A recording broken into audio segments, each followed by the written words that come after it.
नमस्कार, मैं तहसीलदार मोरी। Social media द्वारा हाल ही में एक समाचार जो लगातार प्रसारित किया जा रहा है कि राजस्व उप निरीक्षक गढ़ूघाट तहसील मोरी के द्वारा श्री रविंद्र सिंह जो रमाल गांव के निवासी हैं उनको उनके आपदा से क्षतिग्रस्त भवन को पूर्ण रूप से क्षतिग्रस्त दिखाने की एवज में 50,000 रुपये धनराशि की मांग की गई। इसके संबंध में एसडीएम महोदय पुरोला द्वारा पीडब्ल्यूडी के अभियंताओं की उपस्थिति में स्वयं जाकर जांच की गई और जांच में जो तथ्य सामने आए वो कुछ इस प्रकार हैं कि दिनांक 21 अगस्त 2025 को हुई अतिवृष्टि से ये व्यक्ति हैं श्री रविंद्र सिंह, इनका मकान क्षतिग्रस्त हो गया था, जिसकी रिपोर्ट राजस्व उप निरीक्षक द्वारा निर्धारित प्रारूप P20 पर आंशिक रूप से इसको क्षतिग्रस्त होना बताया गया। आपदा मानकों में हम मूल रूप से भवनों को तीन कैटेगरीज में उनकी क्षति दिखाते हैं। एक तो आंशिक क्षतिग्रस्त, दूसरा अगर 30% तक किसी की क्षति है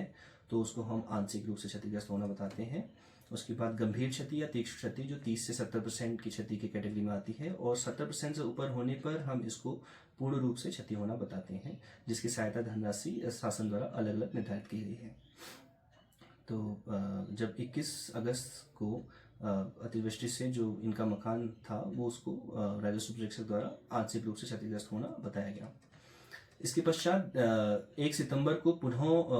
बरसात से पुनः जो अतिवृष्टि से इनका मकान और क्षतिग्रस्त हो गया, जिसकी पुनः राजस्व निरीक्षक ने जांच की और निर्धारित प्रारूप पर फिर से इसको तीक्ष्ण रूप से क्षति होना बताया और इन्होंने लगभग इसमें 60% की इसमें क्षति दिखाई। पर जो ये व्यक्ति हैं श्री रविंद्र सिंह, ये इस जांच रिपोर्ट से संतुष्ट नहीं थे। वो ये चाह रहे थे कि इसको गंभीर रूप से क्षति न दिखाकर इसको पूर्ण रूप से क्षतिग्रस्त दिखाएं ताकि उनको इसमें ज़्यादा सहायता धनराशि इसमें मिल सके। इसके बाद इन्होंने पुनः ही स्वयं ही खुद ही इसकी छत को स्वयं ही नष्ट कर दिया ताकि इसको जो राजस्व निरीक्षक हैं वो पूर्ण रूप से इसको क्षतिग्रस्त दिखाएं और जो इनके द्वारा स्वयं तोड़े जाने की जो पुष्टि है वो स्वयं ग्रामवासियों द्वारा ही की जा रही है। पर राजस्व निरीक्षक ने इसको पूर्ण रूप से क्षतिग्रस्त होना इनकार कर दिया और इसके चलते इनके बीच आपसी बहस और मनमुटाव हो गया और ये इसके बाद इन्होंने सोशल मीडिया का रुख लिया, जिसमें इन्होंने लगातार हमारे जो राजस्व निरीक्षक हैं उनके खिलाफ आरोप लगाए और इन्होंने कभी भी सक्षम स्तर पर इसके संबंध में कोई शिकायत दर्ज नहीं की और ये राजस्व निरीक्षक पर दबाव बनाना चाहते थे कि ये